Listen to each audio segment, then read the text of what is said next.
This is Total Coverage on Channel 5 Eyewitness News at 10. Tonight's top story. Tornadoes cut a trail tonight just south of the Twin Cities. Live coverage of this severe storm is our top story. Good evening. Chris is off tonight. Heavy rain and wind pounds parts of Minnesota tonight. That storm did a great deal of damage, but as far as we know, no one was hurt. There were 3 probable tornado touchdowns in Goodhue County, including near the town of Wanamingo, and that's where Channel 5's Ross Kurgis is live with top story coverage. Ross? Well, we are just outside of Wanamingo right now, and you can see some of the damage right behind us. We are at the Wickham Farm, just a couple of miles outside of town, and you can see their entire dairy barn was blown down by a funnel cloud which tore through this area earlier. Fortunately, there were no cows inside. There were 3 just on the outside, and they managed to escape safely. We have no reports of injuries yet, but we want to show you some home pictures of this funnel cloud as it tore just around the outside of Wanamingo. This is from home videographer Les Willie, who was in town and captured the funnel cloud as it skirted just the outside of town. We understand there is some more damage to the downtown fertilizer plant in Wanamingo. One report in excess of $100,000.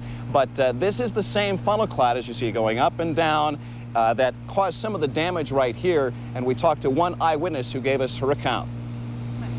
Pretty soon the wind started picking up and the clouds started getting pulled in, and we walked to the house. Then by the time we got to the house, the neighbors were already getting struck, and it hit their barn first, and it picked the barn right up and blew it right up just like dynamite. It was unbelievable. Unbelievable to say the least. The total loss here, damage in excess of $100,000. It's not only the barn, part of the house is missing. 3 funnel clouds, as you said, 3 touchdowns in the Goodhue County area. And once again, no reports of injuries as of yet, but there's lightning strikes all over, and you can see the system kind of building up steam. We saw some heavy wall clouds on our way down here, so we're going to keep an eye on this and keep you up to date. Reporting live from Goodhue County, I'm Ross Kurgis, Channel 5 Eyewitness News. All right, thank you very much, Ross. Meteorologist Dave Dahl was tracking tonight's storm on Eyewitness News at 6:30. And Dave, things flared up fast. They sure did, Randy. They blew up actually right over the Twin Cities, a line that came through, and it actually increased in intensity as it moved toward the southeast.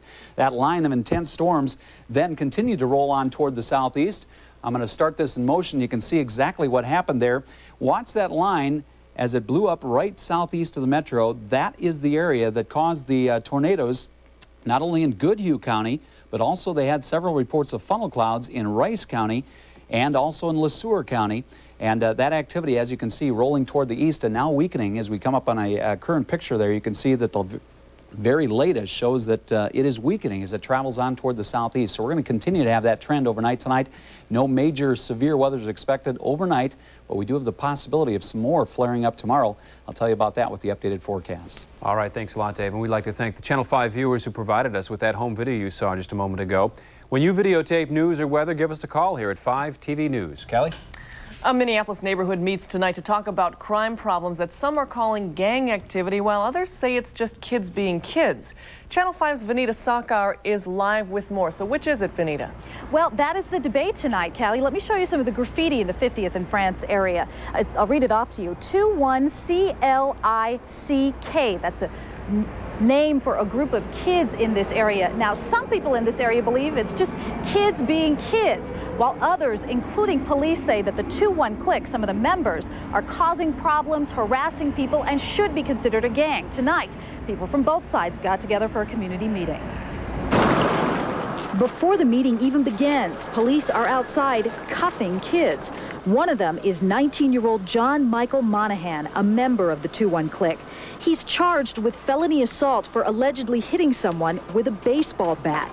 It's that type of behavior that concerns some of the people who are here for a community meeting. They've seen the graffiti, they know where the teens hang out, but opinions are sharply divided on whether the 2-1 clique is a gang and whether police should aggressively go after them. Am I not saying the youth are correct always? I'm not saying the police are correct. I am saying there is a tremendous lack of communication in this neighborhood. Since the police officers have stepped up enforcement, I enjoy myself a lot more at the park now. I don't feel scared walking down the street. The majority of them are good kids, and I'm not denying that there's some bad apples in the group, not denying that at all. And we as a community would like to get together and try to figure out how to get the bad apples out of our community. Minneapolis police say the 2-1 clique is a gang. While some residents believe police are unfairly targeting the kids, police say they are simply enforcing the law and protecting the community. I'm concerned that perhaps they're looking at it from the wrong angle. I mean, we're not out there to make criminals out of these kids. We're out there to try to help these kids. For the most part, they're good ones, and they just need a little direction to get them back on track. Now, police have been following the activities of the 2-1 clique for about a year now, and they really believe the stepped-up enforcement has helped curb some of the problems in this area. But you talk to some of the parents of the 2-1 clique members, and they say their kids are being unfairly targeted, so the debate goes on. Vanita, there was obviously a lot of good discussion tonight, but what do they plan to do about this? Well, there was talk of possibly putting together a task force, but this community meeting really opened up a line of communication between both sides, and they believe, you know, that's really needed here with this debate continuing on whether the 2-1 clique is a gang or not. All right, thank you. Vanita Saka reporting live tonight. New at 10, investigators want some answers tonight about a mysterious death. A railroad worker found a man's body underneath this bridge in northeast Minneapolis late this afternoon. Investigators tell us they don't know what caused the man's death and they don't know who he is. An autopsy is planned. Some scary news for one Minnesota family today. Their 3-year-old boy was shot in their home. It happened in Isle near Lake Mille Lacs this morning. And we were there when 3-year-old Gabriel Tram left the hospital this evening. The gunshot grazed his throat. The shooting happened in this home. Gabriel's 11-year-old brother was handling a gun when it went off. The FBI is investigating statements suspected St. Paul pedophile David Weiss allegedly made about the Jacob Wetterling case. We told you last night a police affidavit shows Weiss once mentioned Jacob and told his roommate he knows where a body is buried in the Fort Snelling Cemetery in a place where dead flowers are thrown away. Weiss said he helped look for a body there with police. Police took boxes of evidence out of Weiss's home in a search last week. He is charged with assaulting a teenage boy. The Stearns County Sheriff says it's too early to say how serious investigators are taking the Wetterling comments. Sources tell Eyewitness News they're doubtful Weiss was involved in Jacob's disappearance back in 1989. At this hour, UPS and the Teamsters are still talking more than 13 hours after they started. These are informal talks, but one source says it's a good sign they're still at it. Today at the UPS Center in Eagan, strikers rallied to show solidarity. These Teamsters got some help from local airline employees who showed up for support. Meanwhile, strikers are not letting down their guard at the main UPS hub in Minneapolis. They continue to walk in front of trucks driven by UPS managers. There are still concerns of violence as the strike drags on. Earlier today near Jordan, and then tonight as well in St. Paul, someone tried to run 2 UPS trucks off the road. And in Tennessee, someone fired a shot into the home of a worker who crossed a picket line. Covering the Twin Cities tonight, bikers and buses on Nicollet Mall will have to get along, at least for now.